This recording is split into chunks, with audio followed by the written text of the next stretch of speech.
Whenever there's a high-profile suicide, or a celebrity suicide, or a suicide amongst my acquaintance sphere, I feel compelled to make a video on it, because I think as someone with severe and ongoing depression who has been surviving it for 12 years at this point, pretty much exactly, I think I have a perspective and insights into it.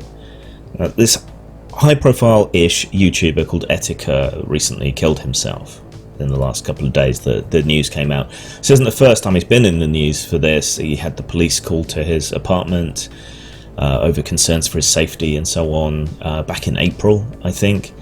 But I don't want to talk about Etika specifically. There would be a lot of speculation. I think it's kind of ghoulish to try and get clicks and so on from someone's death in that way. I don't want to speculate. It can't be good for the family or friends or whoever else. But the conversation around it has brought up some interesting issues, even though in some cases people have been bringing these up in order to kind of push their own agenda and so on. So I don't want to talk about Etika specifically, but I do want to talk about the issues that this has thrown up from my position. And obviously depression hits everyone differently. This is my experience, my interpretation from being a long-time sufferer. One of the big issues that has dominated a large chunk of the conversation is the problem with fakers.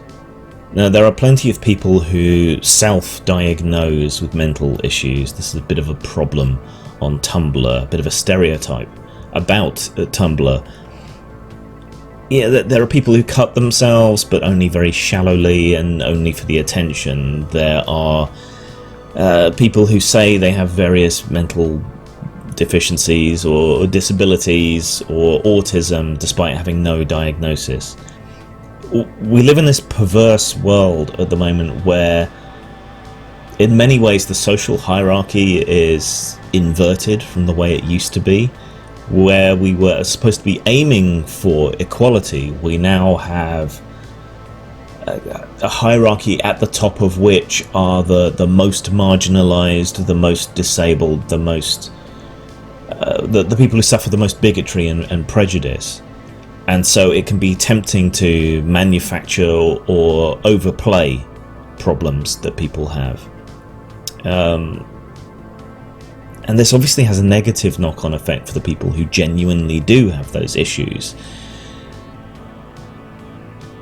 because it lessens trust in people when they say that they have these problems. And with all the crying wolf that goes on, with people saying that they're suicidal and so on, without necessarily actually being, for attention in this attention economy, you know, you can't. It's human nature. You hear wolf cried too many times and you stop listening. You stop paying attention. You become desensitized to it, and then an issue like this comes along or someone does kill themselves, and you can't help but feel a little bit guilty if you're part of their audience or their friendship circle or whatever else it might be. Or why didn't I notice? Why didn't I do something? And a lot of the time that's because so many people have been faking it for so long. But don't beat yourself up too much, because if you do suffer from a long-term emotional illness, depression, anxiety, that kind of thing, you can become really good at hiding it to the point where even your close family and friends won't necessarily pick up on the fact that you're having an episode, because you smile on through and you just keep going. A large part of that is actually due to selflessness. You don't want to be a burden to anyone. You don't want anyone to worry, those kind of things. So you hide your illness on that basis. So that can be hard as well for people. I think this is something that a lot of people fundamentally do not understand about depression and suicidal depression in particular. At least for me, when I'm in that trough of absolute self-loathing and hatred, suicide doesn't seem like a selfish act. It seems like a selfless act. I would be taking myself out of the equation. I would cease being a burden to anyone. No one would have to worry anymore.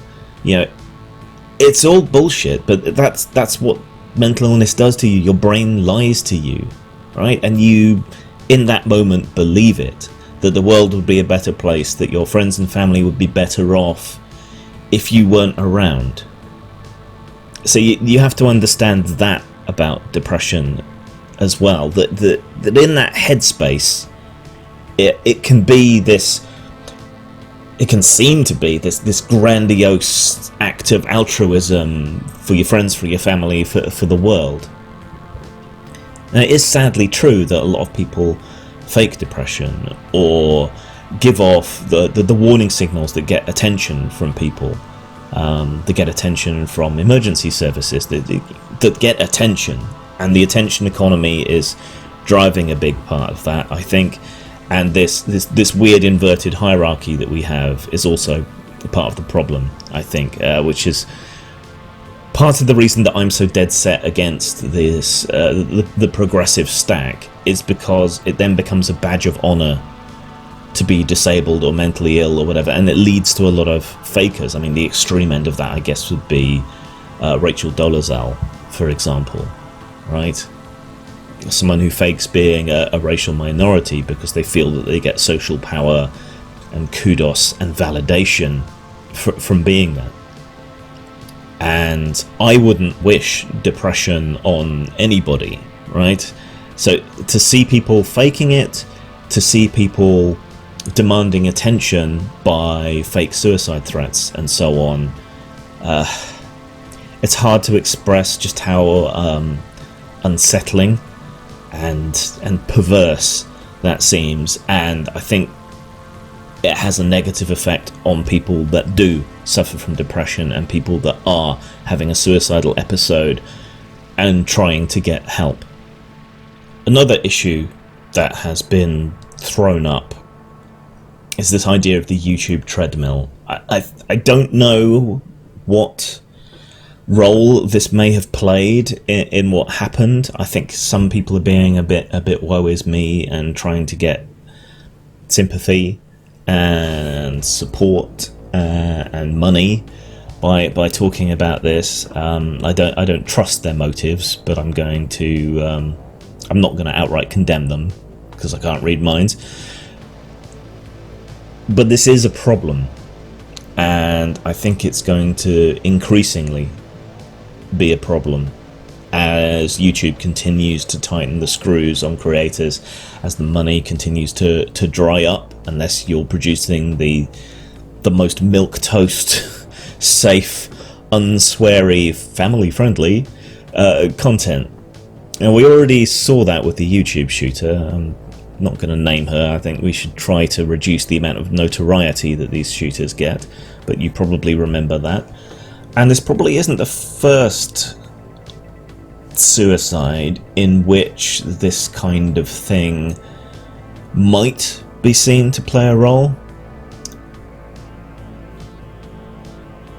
What I think this boils down to, though, if we cut away all the bullshit and the specifics of YouTube, what this boils down to is job insecurity. If you just Google mental health and job security, you will find thousands upon thousands of results pretty much universally stating that a lack of job security has a massive effect on people's mental health. And when you stop to think about it, you kind of understand why. You've got food bills, you've got rent, heating, electricity, internet bills, all the creature comforts, everything from a roof over our head to food in our bellies to entertainment to educational opportunities, all the rest of it all boils down to employment. That's where the money comes into the system, right? I mean, there's welfare and so on, but you know what I mean. So if your job is not secure, if your work hours are not secure, if you feel that you can be fired at any moment for any reason, particularly in the whole cancel culture thing we have going on now. And even if you work for yourself, if you can be dragged, boycotted, whatever else, for one wrong word in one private conversation somewhere, that's a lot of stress. I mean, everyone pretty much has job insecurity these days. But if you're part of the gig economy, if you're self-employed, if you're reliant on a third party like YouTube, you can crank that insecurity, that anxiety, that tension up to 11. All it takes is one change to the algorithm, one poorly thought out news story in the Washington Post or Vox or wherever else, and your livelihood is under threat. Right? It's a massive stress. It's a massive problem, and it's one that I don't think YouTube is taking seriously. They have a duty of care, I believe, to creators who are, in effect, their employees. If it wasn't for people like us producing content, YouTube wouldn't have the appeal that it does. It wouldn't have the audience that it does, the potential for profitability that it does.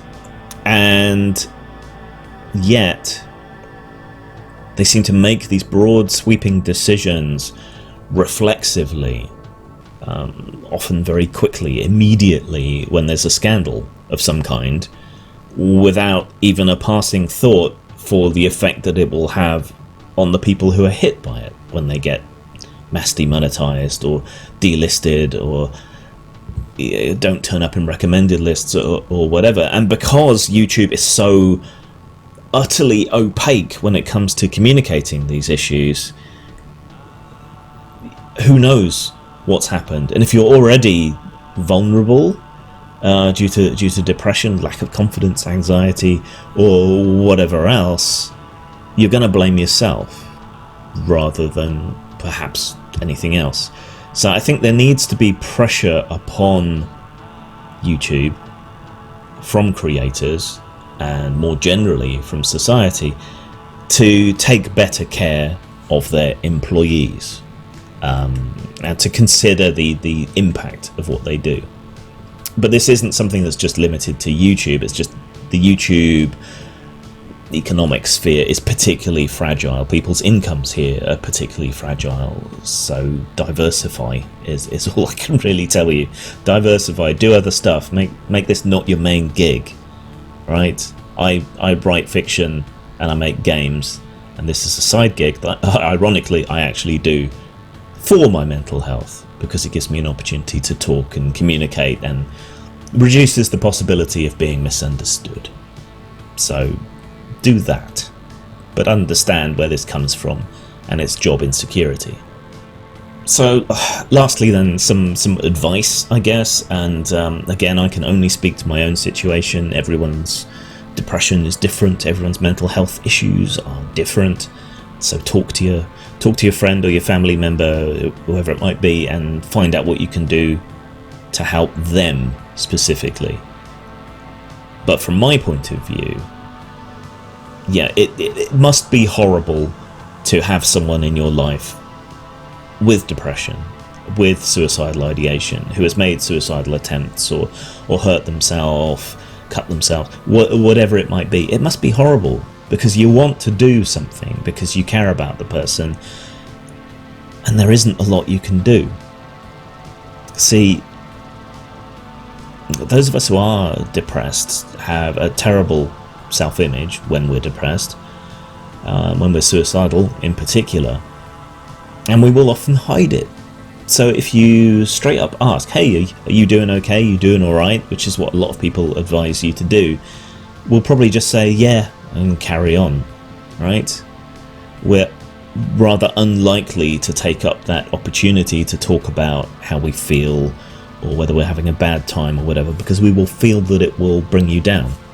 And if you insist and persist in asking and pushing, it's likely to just piss us off or even make us feel worse, right? Your intentions are pure and good, and you're insistent because you want to make sure that we know that you really mean it, that we can open up to you and talk to you about these things. But it's just not the way it works in our heads. and compliments, and telling someone you love them or whatever. Our brain will just say they're bullshitting you. It's not true. They don't mean it. So how do you cut through that? I don't know that you can, but I think actions speak louder than words here.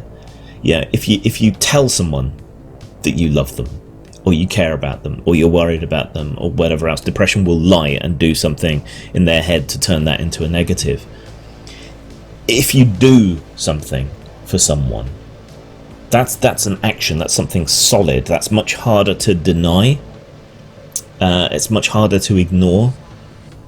So if there's something you can do for somebody to demonstrate beyond any and all reasonable doubt that you love them and you care for them and you want them to do well and you think they're a good person and you value them, do it rather than just say it.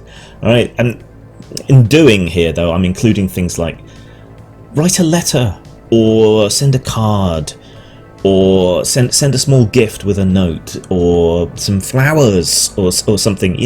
That makes it tangible. Even though the message is communicated through language, there's something tangible there, there's something solid that you can hold on to and say, this person genuinely cared enough to send me this, or to write this out by hand, or whatever. It's just it's a demonstration, it's a physical demonstration of a feeling. It's an action that will penetrate some of that gloom. The other thing you can do, I think, is don't call out fakers, because you can't ever be sure, but when someone is out of their depressive phase, when they're doing okay, that is the time to have the conversation about it, right? Say, okay, you suffer from depression, you seem to be doing okay at the moment, you haven't had a suicidal episode in a while, so I would like to talk to you now, right, while you're in your right mind. Can you tell me what the warning signs would be that you're about to have a suicidal episode or that you're sinking into depression? Tell me what to look out for so that I know, and that I can talk to you, or I can intercede, or whatever else might need to be done when you're having those issues. And that's going to be different for everyone. For me, I either tend to completely withdraw. So you'll see me less on social media, you'll see me less talking to people, my video output might go down, my work output might go down, that kind of thing. Or I become extremely angry and combative, because that is preferable to me than having everything turn inward. I would much rather find some cause to fight for, or some person who is being an absolute cunt to fight with, than I would have that same energy turn on myself. So I guess those are my warning signs: withdrawal or irrational and unreasonable degrees of anger and combativeness. But it's going to be different for everyone. So have the conversation, but have the conversation when they're well. And the other message I would give to everyone is, don't fake this shit, right? It might seem harmless, it might seem a way to get attention, you might even manage to convince yourself, but if you think you have a mental health problem, or indeed any other problem, go and get a diagnosis, right? Go see your doctor, talk to them about it, get a diagnosis. Don't fake. Don't self-diagnose. Don't say you feel suicidal when you don't, right? Because all you're doing is making it much harder for people who genuinely have issues to be believed, to get help, and yeah, to get the attention that they might need. So take a good long hard look at yourself if you're one of those people, and stop doing it. Anyway, love you all. hope none of you are facing that precipice at the moment, and I hope I continue to be on an even keel. Thanks for listening. Zang. Your habits, your facts, your fears. Give us your address, your shoe size, your years, your digits, your plans, your number, your eyes, your schedule, your desktop, your details. This is horrible what happened today. See, I don't like I have, okay, like a lot of you, I hate a lot, you know? But I hate with style and creativity.